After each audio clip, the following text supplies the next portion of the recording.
Hello, everybody. So, sorry I'm starting just a little bit late again.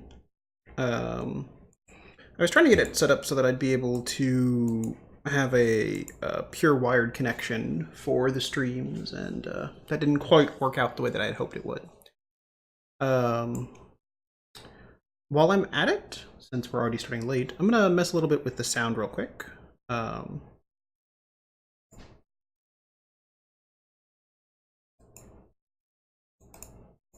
hmm.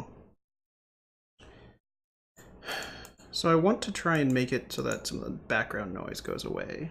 Because I know it's not too bad, but it's a little bit worse than I would like it to be. And I want to move this a little bit closer so you can hear me a little bit better. Oh, I don't like that hum at all.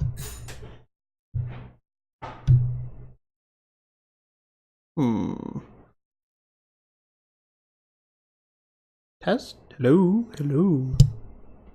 Okay, that sounds fine. Okay, and I wanted to mess with the suppression a little bit too, right? I wanted to... Hello? That looks okay. If there's any problems hearing this, let me know and we can try and get it fixed. But I think this is about where we want to be. So, that's the stupid stuff. Much more interesting for most people. So before we get started today, a couple quick things. One, like we've been doing, I swear I always get the wrong one. I don't know why I turn on seeing the other screen and then it switches which one I move.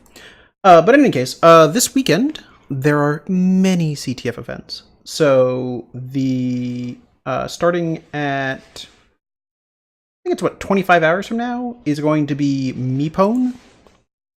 So this is run by a group out of Vietnam. I don't know much about them, but they have prizes for Vietnamese teams, and it sounds like it'll be at least a decent event. So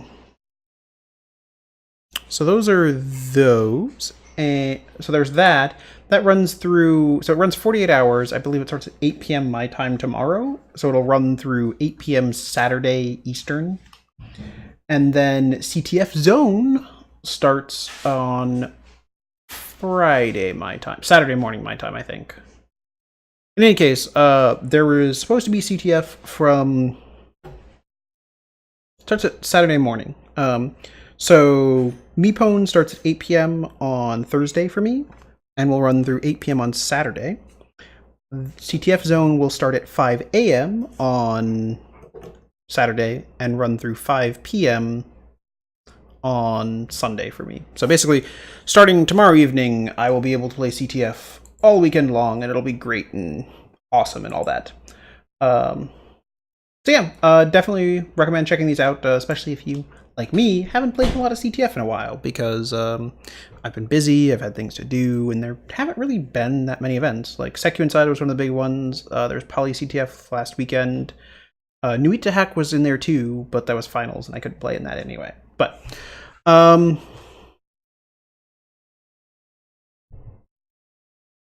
I think that's the important stuff. CTF this weekend should be fun. At least my plan is to try and record it as much as I can. So try and record what I'm playing in it. And then at some point, I'm thinking like Tuesday or something, just set up this stream to play that back with some background music. At least that's kind of my thought. Unfortunately, I'm not going to be able to have much input into it. Like, I can't actually see what people are saying while it's going, but hopefully that'll be interesting. As opposed to like this interactive thing, just being able to watch me just work might be interesting for some people. We'll see. So, other than that, we have some actual work to do. So if you remember Monday. Ooh, is this not connected right? Oh, there we go. A little bit more core files. So I guess to start from the beginning here, we've been looking for this. Oh, and I better change this before I get too far here, shouldn't I? I want to, it will be Monday 7, what's next Monday? Next Monday is the 17th. Yeah. So that's correct now, I think. In any case, so on Monday we had a bunch of core files to look at, and didn't really make that much progress. We looked at them, we tried to make some progress, we didn't get really anywhere. Because even though we had a bunch of these core files, we had about 130 core files, looking at them didn't really turn up much. While they were there, and at least some of them looked interesting, for the most part, they weren't doing much at all. Like, there was nothing that was jumping out as saying, this here is the problem. This is why these are getting corrupted. And unfortunately, that doesn't leave us with much room to go. Like, if we don't have... So, if we don't have a smoking gun to go after, and the assembly we wrote didn't work, we're kind of stuck. But I have at least one idea for other places we can go to. So we've been looking at this bug for a little while now, and I think the plan for tonight is going to be, we have a better idea of what exactly this assembly is doing. We now have a little bit better of an idea of what on earth is this code supposed to be doing, as opposed to just kind of like randomly poking around at it. And at least a guess that this has to do something with the state of the branch predictor in the processor. So, what do we do now? Well, the plan is going to be to take what we've learned and try and make some assembly that looks a little bit closer to what was in the original slice sweep code. So let's get that up real quick here. SSH-X back into this box so I can run some binary ninja for us. CD downloads binary.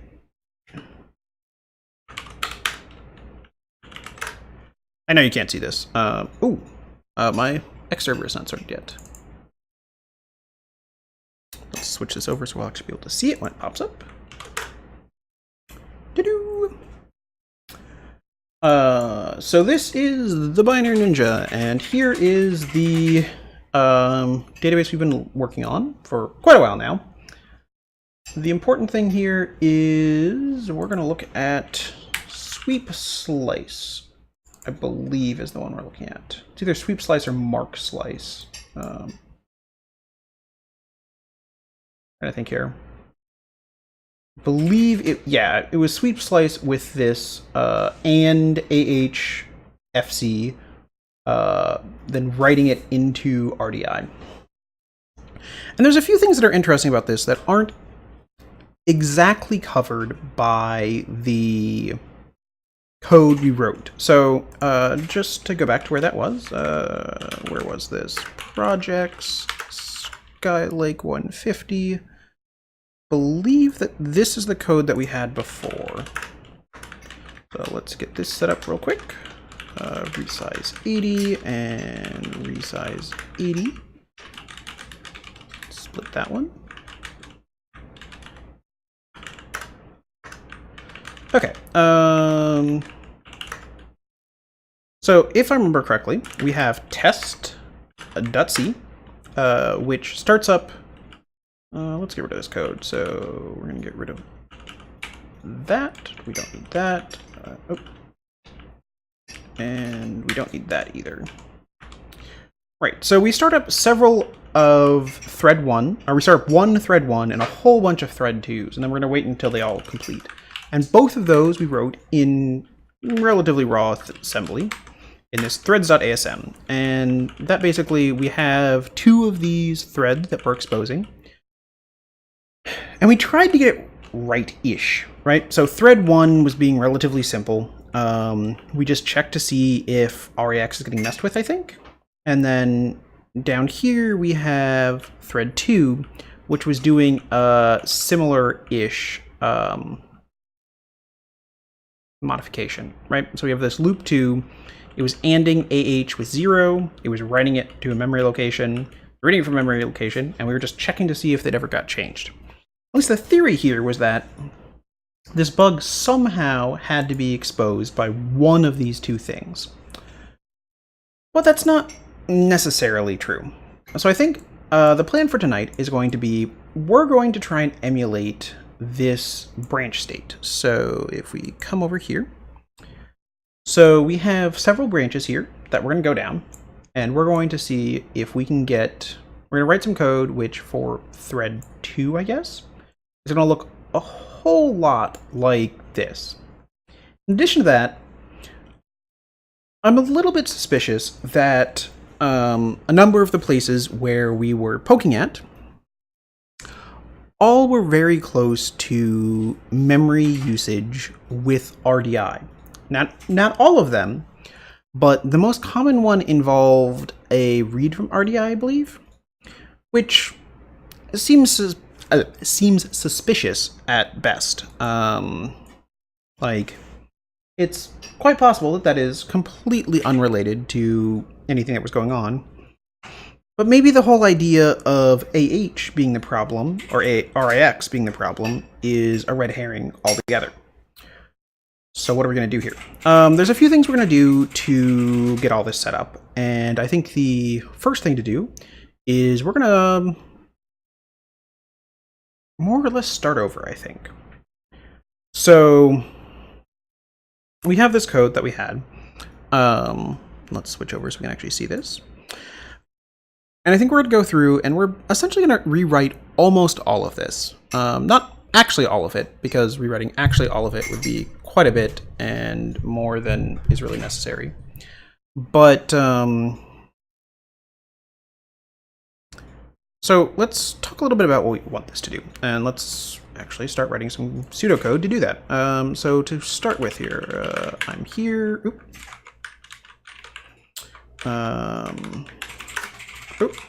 What is going on here? What actually is going on here? Okay, that looks fine. So we have test, which was fine. We're gonna make dir a let's test 2. We go into test 2. We're gonna copy our makefile in here because if you remember that makefile, it's not super complicated, but remembering exactly the right syntax to pass to NASM and to pass to GCC to get all of this to work. It took at least a couple of tries to get it to work right. Like, it was definitely a little bit of a pain.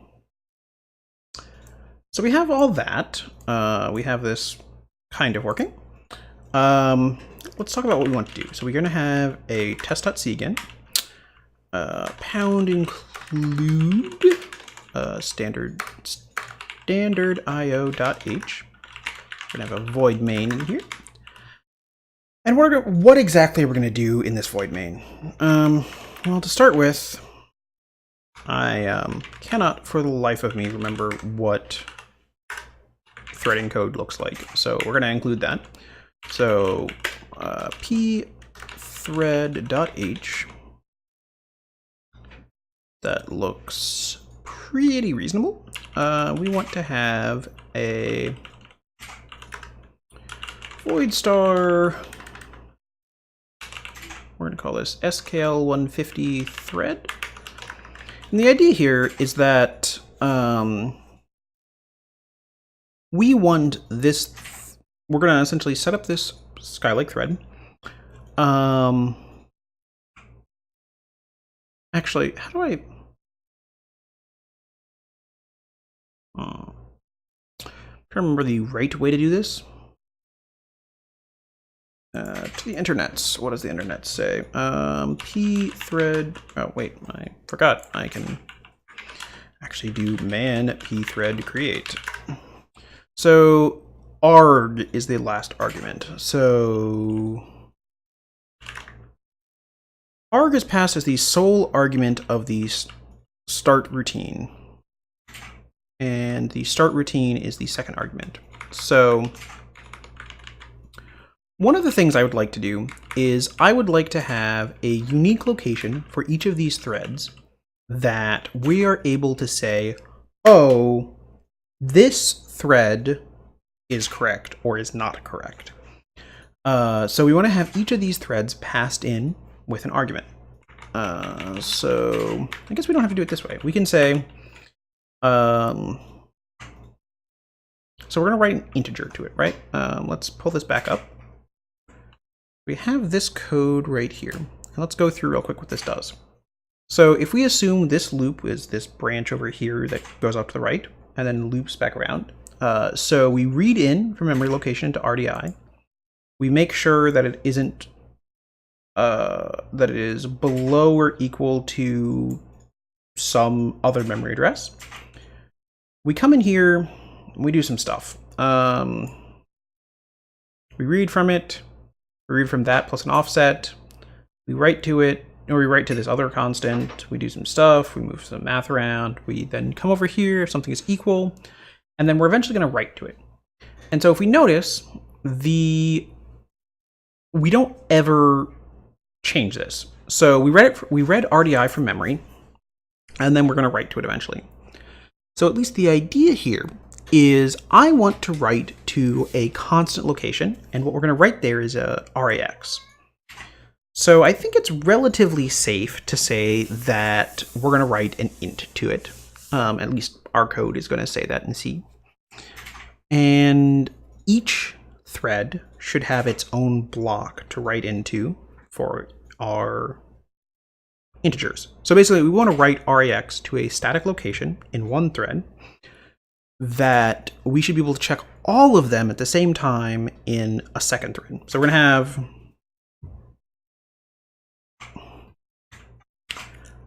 several threads that we start up that are going to be running what we suspect is the buggy code. And then additionally, one thread which is running what should be just checking that. So let's prototype that up real quick. So we're going to have int thread, let's not call it thread, thread ints, sure. And we're going to have, let's say we have 10 of these, right?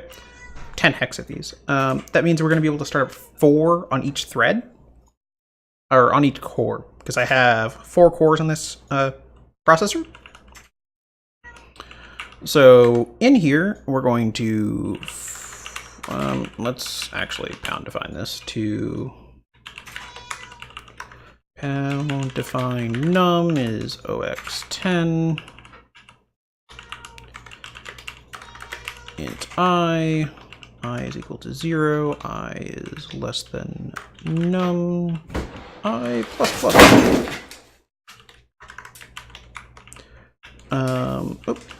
That's not quite right. So, do I not have auto indent on? There we go. So we want to initialize each of these to be 0. Actually, no, we don't. We want to initialize this to be... What do we want to initialize this to be? So, ideally, each of these will be a unique value so that we're able to relatively easily figure out what they were. And what's the best way to do this?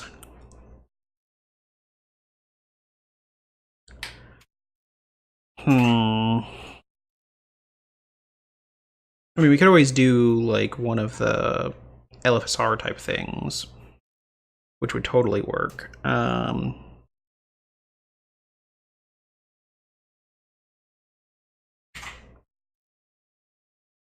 mean, we can always just do it this way too. OX40, so it's going to be an A.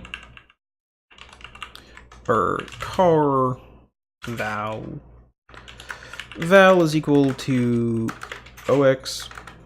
OX40 plus I. So it'll go from 41. So it'll go from A, B, C, D, E, F, G, H, I, J, K, L, M, N, O, P, I think?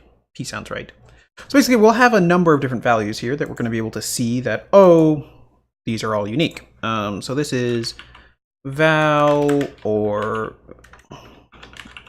val shifted by 8 Ord with val shifted by 16, ord by val shifted by 24. That should be a 24, not a 26. So this is going to set it equal to that value. So thread 0 will be 41414141. The second one will be 424242, and so on, all the way up to 4F, 4F, 4F, 4F. We've initialized all of them. Then what? So if we remember correctly, it said that the last argument to pthread create is the argument, which should be passed into the thread. So what I expect to see here then is that the last thing is going to be RDI when we get into the thread. So I want to have pthread t tids, and there are num of those.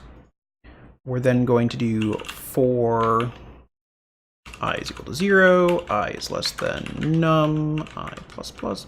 I mean, realistically, we could totally do these all in the same loop. We don't have to do it this way. But pthread create and tids I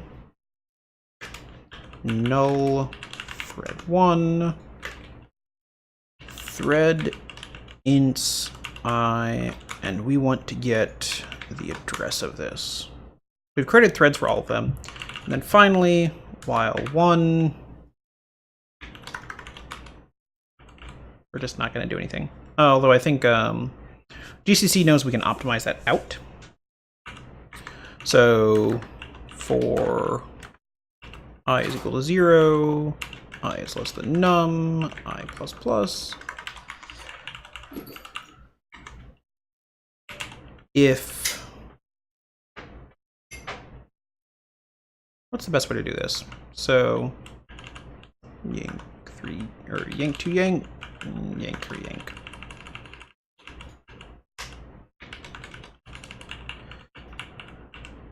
If that does not equal that, we're going to break. And of course, that is awfully formatted because that's a very, very long line. So I think that works. We're going to start up a whole bunch of threads. Oh, we need to actually say we have a extern void star thread 1, and we're passing in an int star. So that works. Now what? So we have that. Now we're going to have to actually write some C to do stuff. And if we remember from last time, we want to call puts working just to initialize all these structures. And then we're going to come in here, test2. We'll make this super simple. So, what is that? Oh, that is apparently the cat is sitting underneath my chair. Okay. Which of these was our threads? So, oh. There we go. We called this threads.asm. So, bit 64, default rel, extern puts, global thread. That was the right name for it, right? Thread 1. We were still calling it thread 1. Okay, we can do that. We have a thread 1. We want to just call puts. Call puts and return. So what we expect to see here, we make this declaration. Oh, set new. Helps if we can actually spell, right? Warning. it is an incompatible pointer type.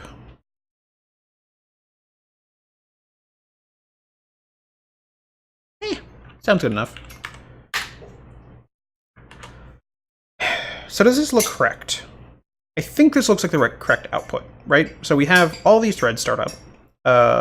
One is printing starting at A, one is printing at B, C, D, E, F, G, H, I, J, K, L. Yeah, that looks about right. And then we're also going to check to make sure that they're actually correct. So now what? Now we need to make our thread actually do a thing that seems suspicious. So we've printed out each of our threads. We know that RDI is the place where we can write to. So we've already done that. We don't need to worry about that. So let's come over here.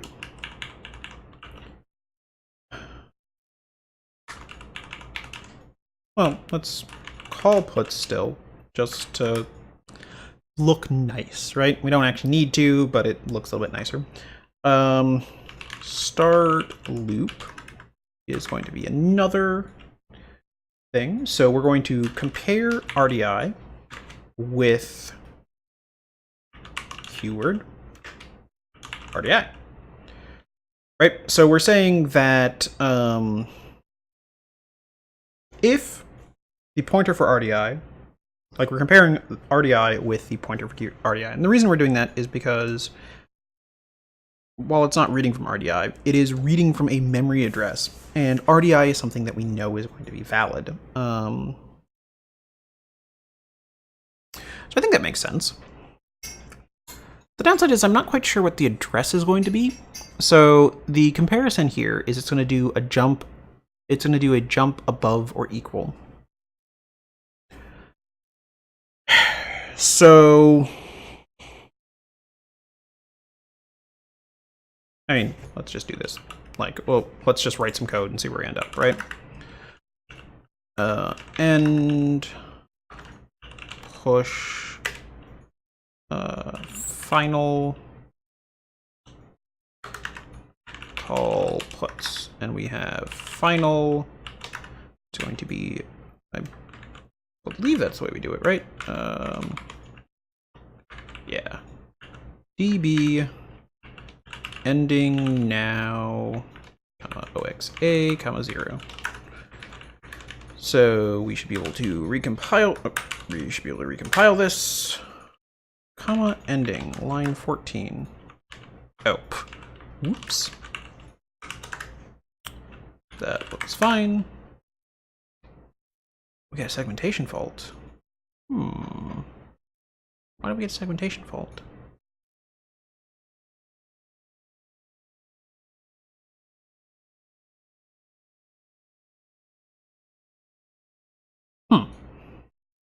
I don't expect a segmentation fault here. Why are we seg faulting?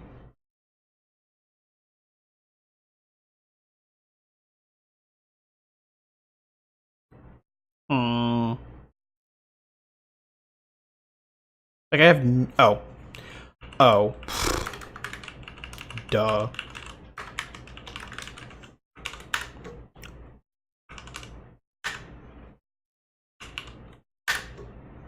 Oh. Duh. We don't push. We're on.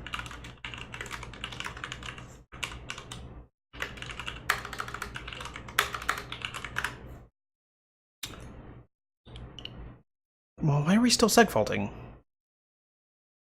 Like, we're not seg faulting as much. Like, we can get through several of these now. Why are we seg faulting? Okay.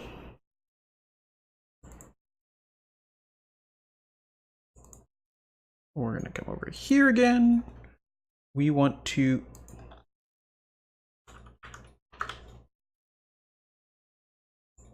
Oh, no. I don't know why I have that folder with nothing in it and is just confusing.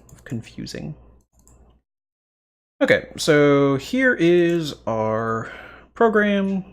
Call this, we start up all of our threads. Wow, this is a little bit more complicated than I expected it to be.